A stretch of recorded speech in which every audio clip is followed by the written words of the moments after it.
வணக்கம். காப்பியாவின் குரல் voice of காப்பியாவில் இன்று குழந்தைகள், உறவுகள், உணர்வுகள். குழந்தைகளிடம் என்னவெல்லாம் பேச வேண்டும்? குழந்தைகள் ஒரு நல் வழியில் வளர்றதுக்கு அவர்களிடம் பெற்றோர்கள் எப்படி பேச வேண்டும்? எதையெல்லாம் அவர்களிடத்தில் பகிர்ந்து கொள்ள வேண்டும்? அதை பற்றி தான் நாம் இன்னைக்கு பதிவில் பார்க்க போகிறோம். இன்னைக்கு குழந்தைகள்கிட்ட நாம் அதிகமாக உணர்வுபூர்வமாக பகிர்ந்துக்கிறது இல்லையோ அப்படின்ற ஒரு சந்தேகம் எழதான் செய்யுது. 2 வயது குழந்தையிலிருந்தே குழந்தைகள் அதிகமாக டிவி பார்க்குறதோ, ஒரு மொபைல் பார்க்குறதோ, ஒரு டேப்லெட் பார்த்துட்டு சாப்பிட்றதோ, இல்லை பெற்றோர்களை டிஸ்டர்ப் பண்ண வேண்டாம்னு சொல்லிட்டு அவர்களே அவர்களுக்கு ஒரு கார்ட்டூன் பிக்சர்ஸ் போடுறதோ, ஒரு ரைம்ஸ் போட்டு கொடுக்கறதோ, இதை பழக்கப்படுத்திக்கிட்டு வராங்க. எல்லாருமே அப்படி பழக்கப்படுத்துகிறாங்களா அப்படின்னு சொன்னால் நிறைய பேர் அப்படி தான் மாறிக்கிட்டு வராங்க. இது ஒரு ஆரோக்கியமான வளர்ச்சியும் கிடையாது. அவர்களுக்கே தெரியும் அது தவறு அப்படின்னு நமக்கே தெரியும், பெற்றோராகிய நமக்கே தெரியும். ஆனால் ஏதோ நமக்கு அந்த ஒரு பொறுமை குறைஞ்சிக்கிட்டே வருது. நம் தாய் தந்தையருக்கு இருந்த பொறுமை நமக்கு இல்லையோ அப்படின்ற அளவுக்கு இன்றைய தலைமுறையினருக்கு ஒரு குழந்தையை வளர்க்கும் போது அந்த பொறுமை குறைவாக தான் இருக்குது. இருவரும் வேலை செய்கிற இடத்துல இதை அவங்க பேலன்ஸ் பண்ண முடியாமல் இருக்கிறாங்க. இதனாலேயே குழந்தை வேணான்ற ஒரு சதவீதம் கூட இப்போ அதிகரிச்சுக்கிட்டு வருது அப்படின்ற ஒரு குற்றச்சாட்டும் இருக்குது. அந்த அளவுக்கு குழந்தைகள், 2 குழந்தைகள் பாலிசி போய் சிங்கிள் சைல்டு பாலிசி, ஒரு குழந்தை பாலிசி மாறி நோ சைல்டு அப்படின்ற மாதிரி எனக்கு குழந்தை வேண்டாம் அப்படின்ற அளவுக்கு இன்னைக்கு வந்துட்டோம். ஏன் இந்த அளவுக்கு நாம் ஏன் தள்ளப்பட்டிருக்கிறோம் அப்படின்னு உணர்வுகளை, ஏன் இந்த உணர்வுன்ற வார்த்தைகளை நாம் இன்னைக்கு பேசுகிறோம். ஐக்கியூ இன்டெலிஜென்ஸ் கோஷன் பற்றி நம்ம அதிகமாக படிச்சிருப்போம். நம்ம சின்னதுலேருந்தே படிக்கும் போது இன்டெலிஜென்ஸ் கோஷன்ட் ஒருத்தருடைய அறிவு கூர்மை அதை டெஸ்ட் பண்ணுறது.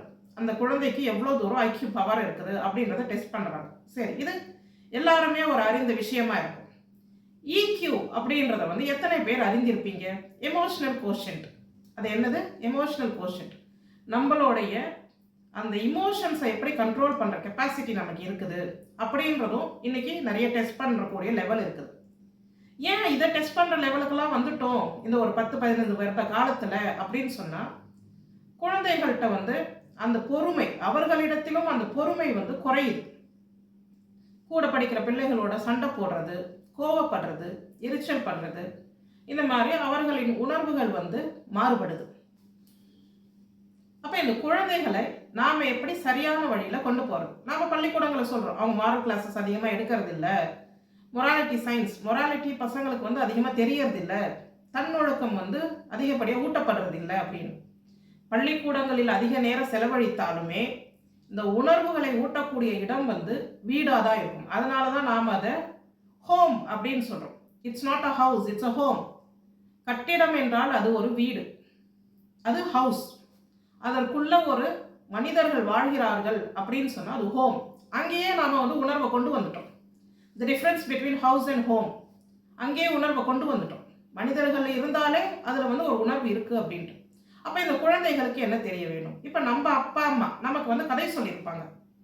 இப்போ எல்லா பேரண்ட்ஸ் அவங்களுக்கு அவர்களுடைய பேரண்ட்ஸ் பற்றின ஒரு எக்ஸ்பீரியன்ஸ் இருக்கும். அவங்க அம்மாவுக்கு என்ன பிடிச்சது, என்ன பாடல் பிடிக்கும், அவங்க அம்மாவுக்கு என்ன கலர் பிடிக்கும், அவங்க அம்மா எந்த சமையல் நல்லா செய்வாங்க, அவங்க பள்ளிக்கூடத்துக்கு போகும்போது அவங்க அம்மா அவங்கள கை பிடிச்சி கூட்டிகிட்டு போனாங்களா, அவங்க பேக்கை சுமந்துட்டு போனாங்களா, அவங்க அப்பா சைக்கிளில் ஃப்ரண்ட்டில் கரியரில் உட்கார வச்சு கூட்டிகிட்டு போனாங்களா, பின்னாடி கரியரில் வச்சுட்டு கூப்பிட்டு போனாங்களா, அப்போவே அவங்கள்ட்ட 2 வீலர் இருந்துச்சா, அவங்க வீட்டில் டிவி இருந்துச்சா, இப்படியெல்லாம் நிறைய நினைவுகள் இருக்கும். ஆனால் இதை பற்றி இன்னைக்கு நம்ம குழந்தைகள்கிட்ட நாம் பேசுகிறோமா அப்படின்னு சொன்னால் பேச மறுக்கிறோம். அந்த ஒரு பொய்த்தனமான ஒரு கௌரவம், அந்த சொல்லுவோம் இல்லையா, ஒரு ஃபால்ஸ் ஸ்டேட்டஸ் பார்க்குறோம் இன்னைக்கு. இதையெல்லாம் சொல்றதா அப்படின்னு நாம் எந்த சூழ்நிலையில் வளர்ந்தோமோ அதை நம்ம பிள்ளைகளுக்கு கண்டிப்பாக சொல்கிறோம். நம்ம அப்பா அம்மா நமக்கு சொல்லி கொடுத்தாங்க.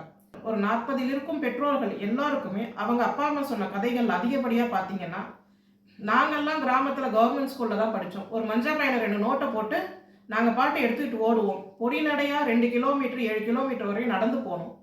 செப்பல் கூட இருக்காது அப்படின்ற கதையை நம்ம அதிகமாக கேட்டிருப்போம் நம்மளுடைய தந்தைகளிடமிருந்து. தந்தைகள் மட்டும்தான் அப்படி படித்தாங்களா அப்படின்னா, அப்போ பெண்கள் அதிகமாக படிக்க அனுப்பப்பட்டதில்லை. அதனால தாய்மார்களுடைய எக்ஸ்பீரியன்ஸ் குறைவாக இருந்தது. அவங்க எப்படி படிக்க அனுப்பப்படலை, அவங்களை எப்படி படிக்க வைக்க மறுத்தாங்கன்றதை நம்ம தாய்மார்கள் சொல்லியிருப்பாங்க. அதனாலேயே அந்த தலைமுறை ஒரு 50-60களில் பிறந்த தலைமுறை வந்து அவர்களுடைய பிள்ளைகளை நல்லா படிக்க வைக்கணும் அப்படின்ற ஒரு முயற்சி எடுத்தாங்க. அந்த மாதிரி படிக்க ஆரம்பிச்ச தலைமுறை தான் இன்றைக்கு 40 வயதை தாண்டி இருக்கக்கூடியவர்கள், 30 வயது 40 வயதை தாண்டி இருக்கக்கூடியவர்கள் எல்லாருமே. அப்ப அந்த அனுபவத்தை நாம நம்ம பிள்ளைகள்கிட்ட கொண்டு போய் சேர்க்கணும். என்னுடைய அப்பாவுக்கு என்ன பிடிக்கும், என்னுடைய அம்மாவுக்கு என்ன பிடிக்கும், ஒரு சினிமா பாடலை கேட்கும் போது கூட ஒரு ரேடியோவில் ஒரு பாடல் ஓடுதா, தம்பி இந்த பாட்டு உங்க சித்திக்கு ரொம்ப பிடிக்கும். ஏன் பிடிக்கும்? அதுல ஏதோ ஒரு காரணம் இருக்கும், கண்டிப்பா காரணம் இருக்கும். இதை பத்தி நான் இன்னொரு பதிவே போடலான்னு இருக்கிறேன். சினிமா பாடலும் வாழ்வியலும் அப்படின்னு நான் இன்னொரு பதிவு போடலான்னு இருக்கேன். அந்த பதிவுல வந்து கண்டிப்பா அது எப்படி உணர்வு பூர்வமா பாடல்கள் நம்மளுடைய வாழ்க்கையில் இருக்குன்றத பத்தி அதுல பேசலாம். ஸோ இந்த மாதிரி நம்ம சின்ன சின்ன அனுபவங்களை பகிர்ந்துக்கலாம். அந்த பாடல்ல நமக்கு ஒரு உணர்வு இருந்திருக்கும், ஏனோ பிடிச்சிருக்கும். அது காதலா இருக்கலாம், சோகமா இருக்கலாம், பாசமா இருக்கலாம், பற்றா இருக்கலாம், நட்பா இருக்கலாம். அது பிடிச்சிருக்கும். அதை நம்ம குழந்தைகள்கிட்ட சொல்லலாம். இந்த பாடல் எனக்கு ரொம்ப பிடிக்கும், எனக்கு இந்த நிறம் ரொம்ப பிடிக்கும். உங்க பெரியம்மாவுக்கு பச்சை நிறம் தான் பிடிக்கும், எப்ப பார்த்தாலும் கிரீன், அவளுடைய ட்ரெஸ் எல்லாம் கிரீனாவே இருக்கும் அப்படின்ற மாதிரி. ஸோ இது இந்த மாதிரி விஷயங்களை பகிர்ந்துக்கலாம். எங்க அம்மா எப்பவுமே கதை சொல்றேன் அப்படின்னு சொன்னா சின்னதுல இருந்து ஒரே கதையை தான் சொல்லுவாங்க.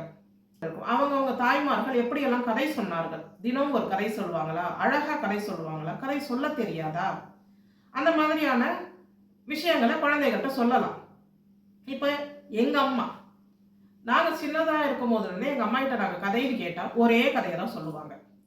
ஒரு ஊர்ல ஒரு ஏழை பாப்பா, அவனுக்கு 7 பெண் பிள்ளைகள் அப்படின்னு அது ஒரு பாடல் வேற நடுவுல பாட்டெல்லாம் பாடி அந்த கதையை சொல்லுவாங்க. நாங்களும் முடிஞ்ச வரைக்கும் எத்தனையோ நாள் கதை கேட்டப்ப கூட அந்த ஒரே கதை தான், ஆனால் அழுக்காம கேட்போம் நாங்க 4 பேரும். இந்த விஷயத்தை இன்னைக்கு நாங்க 4 பேரும் எங்க குழந்தைகள்கிட்ட பகிர்ந்துருக்கிறோம். உங்க ஆட்சி சம்மர் வெக்கேஷனுக்கு வந்து நம்மளுடைய தாய் வீட்டுக்கு போகும்போது நம்மளுடைய தங்கை, தம்பி, அண்ணன் இவங்க பிள்ளைகள்லாம் சேர்ந்து வரும்போது அவங்க என்ன பண்ணுவாங்க, ஆச்சி நீங்க கதை சொல்லுவீங்களாமே அம்மாவுக்கு, அந்த கதையை சொல்லுங்க அப்படின்னு டெஸ்ட் பண்ணி பார்ப்பாங்க. அப்பையும் அந்த ஆட்சி என்ன கதை சொல்லுவாங்க, அதே ஏழப்பாப்பா கதையை தான் சொல்லுவாங்க. எங்க வீட்டில் அதான் நடக்குது. ஸோ இந்த மாதிரி ஒரு வித்தியாசமான உணர்வுகள் இருக்கலாம். இந்த பாடலை கேட்கும் போது உங்க ஆட்சி பாடிக்கிட்டே வந்து சமைப்பாங்க அப்படின்னு சொல்லி கொடுக்கலாம். இந்த பாட்டை கேட்டா உங்க அப்பத்தாக்கு வந்து ரொம்ப பிடிக்கும், அவங்க ஊரை பத்தின பாட்டா இது அப்படின்னு சொல்லுவாங்க.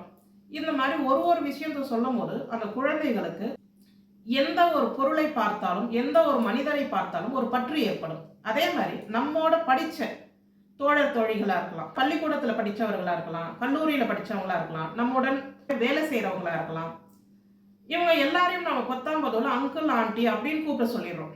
அதுவும் தவறுதான். நெருக்கமா பழகிறவங்களையும் அங்கிள் ஆண்டின்னு சொல்றோம், யாரும் தெரியாம வழிபோக்குல பாக்குறவங்களையும் நம்ம அங்கிள் ஆண்டின்னு தான் சொல்றோம். அப்ப அந்த குழந்தைக்கு எப்படி வித்தியாசம் தெரியும்? தெரியாது. ஒரு பற்று, ஒரு பாண்டிங், உறவு மேல் இருக்கிற ஒரு பாசம் வந்து வராது. ஸோ எல்லாரையும் ஒரே மாதிரி கூப்பிடணும் போகுது, அம்மா அப்பா தவிர மற்றவங்கன்னா அங்கிள் ஆண்டின்னு கூப்பிடணும் போகுது அப்படின்னு நாம் வந்து முடிவு பண்ணிடுறோம். இன்னைக்கு ஒரு படி மேலே போய் இந்த ஆங்கில மோகத்துல டேடி மம்மி அப்படின்னு சொல்லிக்கிட்டு இருந்த காலங்கள் இப்போ கொஞ்சம் குறைஞ்சிருச்சு. இன்னைக்கு வந்து 25 வயது 30 வயதுக்குள்ள இருக்கிற நிறைய பெற்றோர்கள் வந்து அப்பா அம்மா அப்படின்னு கூப்பிட சொல்லி தான் சொல்றாங்க. அதை கேட்கும் போது நமக்கே சந்தோஷமா இருக்கு. ஸோ இந்த தாய்மொழி குழந்தைகளுக்கு தெரியணும் கண்டிப்பா.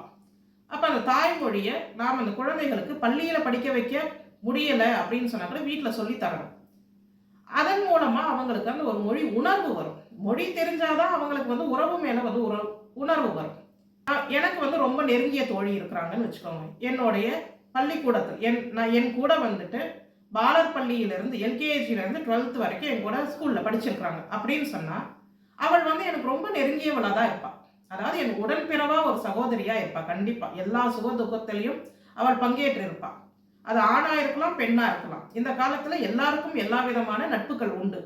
அதனால யாரா இருக்கலாம், அவர்களையும் நாம போய் அங்கிள் ஆண்டி அப்படின்னு சொல்லி கூப்பிட தேவையில்லை. சம வயதுல இருக்கிறாங்களா, அத்தை சொல்லு, மாமா சொல்லு. அதையே ஒரு அவர்களுடைய மொழி வழியில கூப்பிடும் போது அந்த நெருக்கம் வந்து அதிகரிக்கும். அங்கிள் ஆண்டின்றதை விட அத்தை மாமா அப்படின்னு கூப்பிடும் போது நெருக்கம் அதிகரிக்கும். என்னை விட ஒரு 2 வயசு அவள் சின்னவளா இருக்கிறா, இல்லை என்னை விட அவள் வந்து 2 வயசு பெரியவளா இருக்கிறான்னா சித்தின்னு கூப்பிடு, பெரியம்மான்னு கூப்பிடு, பெரியப்பா கூப்பிடு, சித்தப்பான்னு கூப்பிடு. என்னோட வயசு பெரியவங்களா இருக்கிறாங்க, அவர்களுக்கு பேரப்பிள்ளைகள் இருக்குது, என்னுடைய ஆனால் பணிபுரிகிறவங்க அப்படின்னா அவங்கள அம்மம்மான்னு கூப்பிடு, ஆச்சின்னு கூப்பிடு. அவங்களுக்கு எந்த வார்த்தை பிடிக்குமோ அதை அவர்களோட ஒப்புதல் வச்சு கூட ஒரு உறவு முறையா வந்து கூப்பிட சொல்லலாம். அந்த அளவுக்கு நெருக்கம் இருக்கிறவங்க யாரும் முகம் சுழிக்க மாட்டாங்க கண்டிப்பா.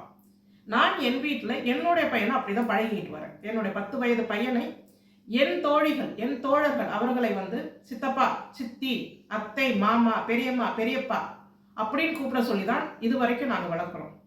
அதில் அவர்களுக்கு வந்து ஒரு உணர்வு, ஒரு குழந்தையா இருந்தாலும் அந்த உணர்வு பூர்வமாக வளர்க்கிறார்கள்.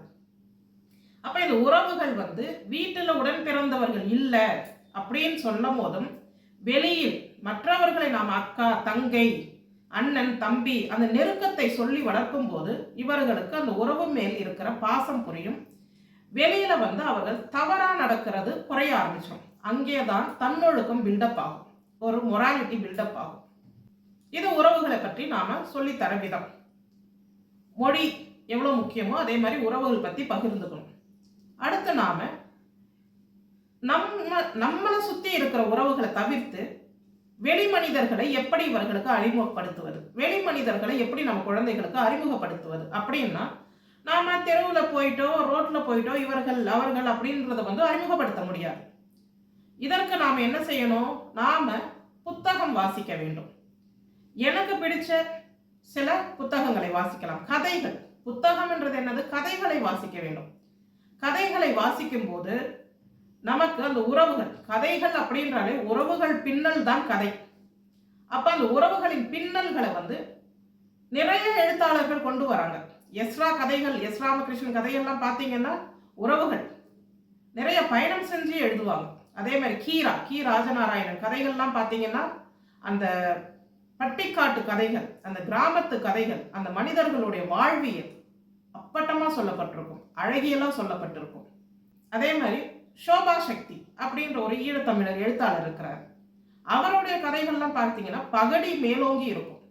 பகடி, அவருடைய கதைகள்ல பகடிகள் இல்லைன்னா சோபா சக்தி கதை இல்லை. அவருடைய யானை கதை அப்படின்னு ஒரு கதை இருக்கும். இப்படியும் ஒரு யானை கதையை வந்து ஒரு குழந்தைக்கு சொல்லலாமா அப்படின்றத வந்து அதை படிக்கும் போது நானும் வியந்திருக்கிறேன். இப்படி ஒரு சிலர் இது. அப்போ நான் படிக்க மாட்டேன், எனக்கு நேரம் இல்லை அப்படின்னு சொல்லக்கூடாது. வெளிநாடுகளுக்கு என் பிள்ளை போய் படிக்க வேண்டும், வெளிநாடுகளுக்கு போய் என் பிள்ளைகள் வந்து வேலை செய்ய வேண்டும், நல்லா பணம் ஈட்ட வேண்டும் அப்படின்னு சொல்லி தான் நாம இன்னைக்கு நம்மளுடைய சுக துக்கங்களை எல்லாம் மறந்து கஷ்டப்பட்டு உழைச்சி அந்த ஒரு பிள்ளையா இருந்தாலும் தகுதிக்கு மீறி ஃபீஸ் கட்டி பள்ளிக்கூடங்கள்ல படிக்க வைக்கிறோம். நம்ம அந்த ஒரு குழந்தைக்காக இவ்வளோ பாடுபடுற நாம், அந்த ஒரு குழந்தை நல்லா படிக்கணும் அப்படின்னு சொல்ற நான் படிச்சு என் குழந்தைக்கு சொல்லாத விஷயத்தை வேற யார் சொல்லுவாங்கன்னு நான் எதிர்பார்க்க முடியும்?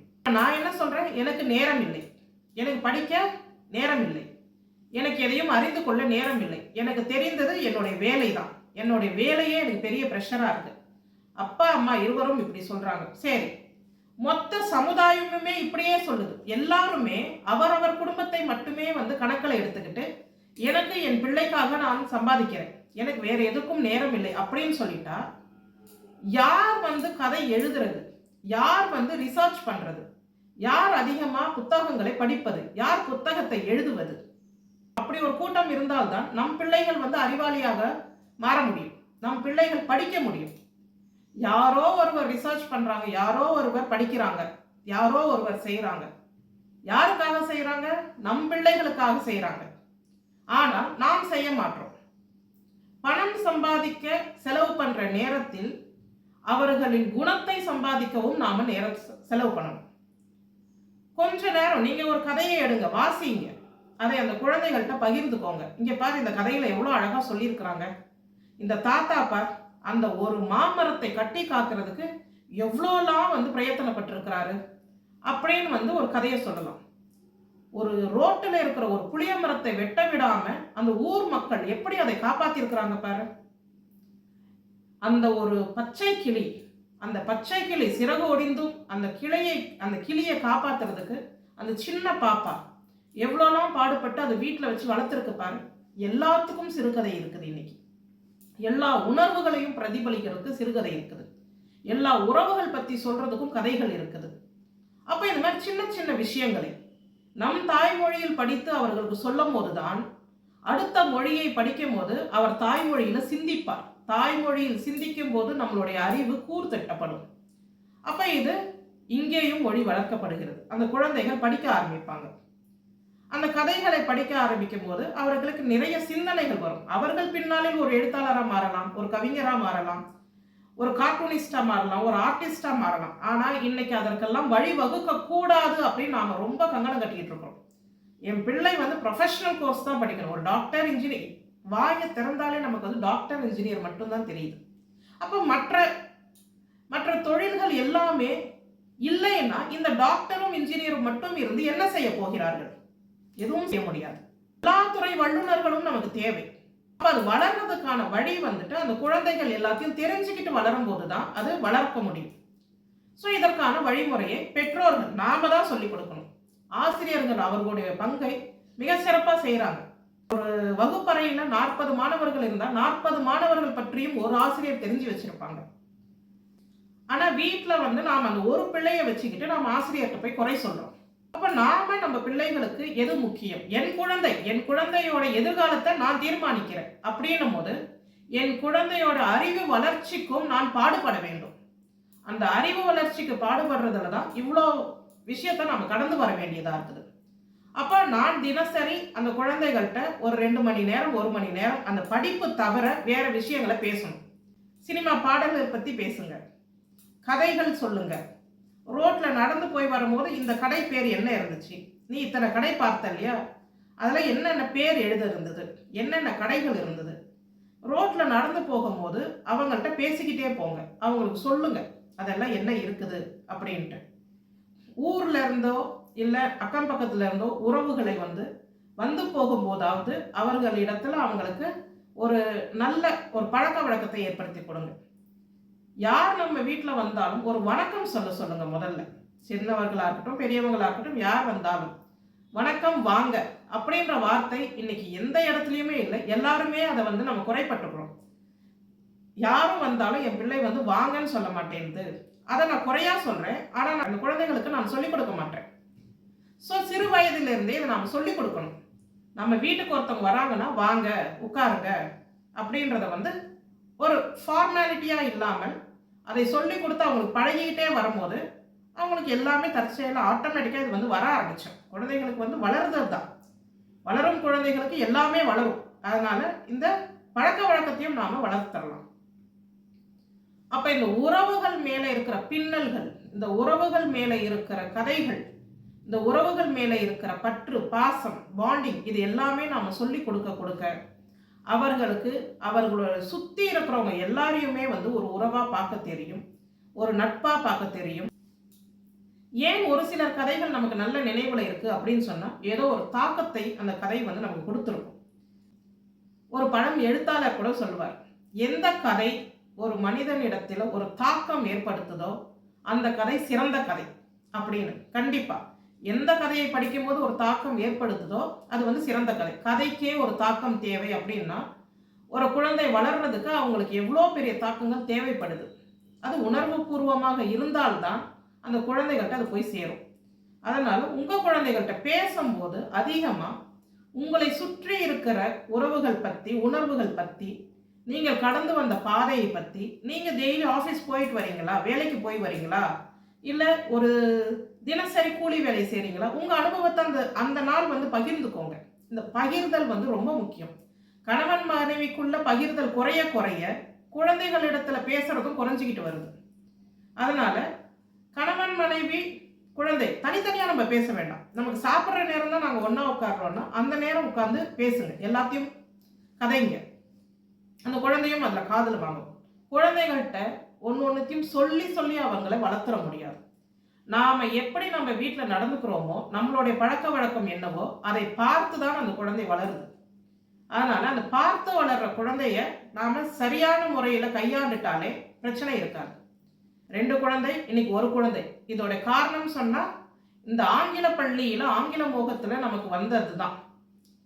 நம்மளுடைய தகுதிக்கு மீறி நாம கடன் வாங்கி ஃபீஸ் கட்டி ஒரு பிள்ளைய ஆங்கில வழியில படிக்க வைக்கிறோம். அந்த ஆங்கில வழியில படிக்க வச்சுட்டும் என் பிள்ளை 12வது முடிச்சு வெளியே வரும்போது ஆங்கிலம் பேசுதா அப்படின்னு சொன்னா கிராமட்டிக்கல் மிஸ்டேக் இல்லாமல் ஒரு நல்ல ஆங்கிலத்தை பேசுறது வந்து ரொம்ப குறைவாக தான் இருக்கிறாங்க. சதவீதம் ரொம்ப குறைவாக இருக்குது. ஏனென்றால் அவர்கள் அதை பாடமாக படிக்கிறாங்க, மொழியாக படிக்க மாட்டாங்க. மகிழ்ச்சிகரமான நாடு பட்டியலில் இந்தியாவோட இடத்தை பார்த்தீங்கன்னா 126வது இடத்தை பிடிச்சிருக்குது. போன வருடம் 123வது இடத்தை பிடிச்சிருந்தது. இந்த வருஷம் இன்னும் பின்னாடி போயிருக்குது. அது கடைசி இடத்துக்கே வந்துட்டு பரவாயில்லைன்ற மாதிரி ஆயிடுச்சு. ஏன்னா மொத்த நாடே 143 தான்.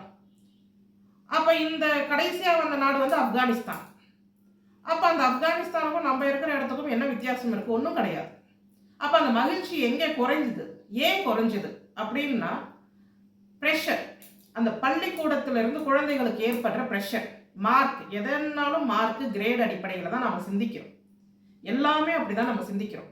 அப்போ அங்கேருந்து வளருது அந்த குழந்தைகளுக்கான ப்ரெஷர்.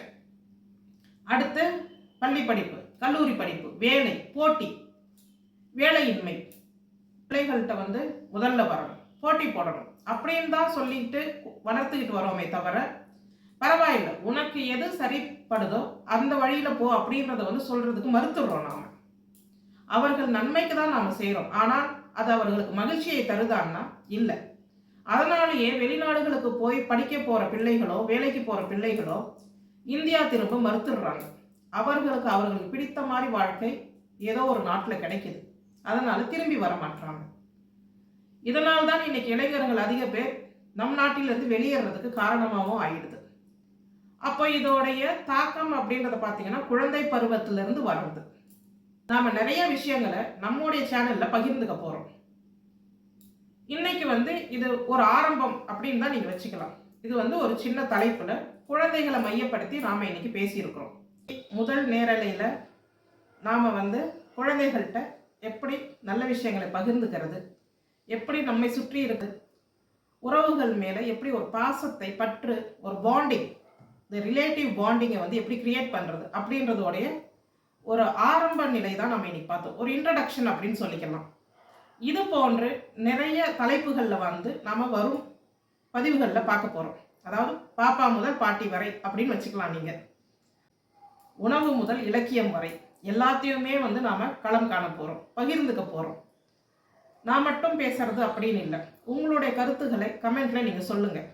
உங்களுக்கு தலைப்பின் மேல் எதுவும் சந்தேகங்கள் இல்லை உங்களுடைய கருத்துகள் இதை பற்றி எங்களுக்கு வந்துட்டு பேசுங்க அப்படின்னு சொன்னாலும் நாங்கள் படித்து தெரிஞ்சுக்கிட்டதையோ பார்த்து தெரிஞ்சுக்கிட்டதையோ அனுபவத்தையோ பகிர்ந்துக்கோ.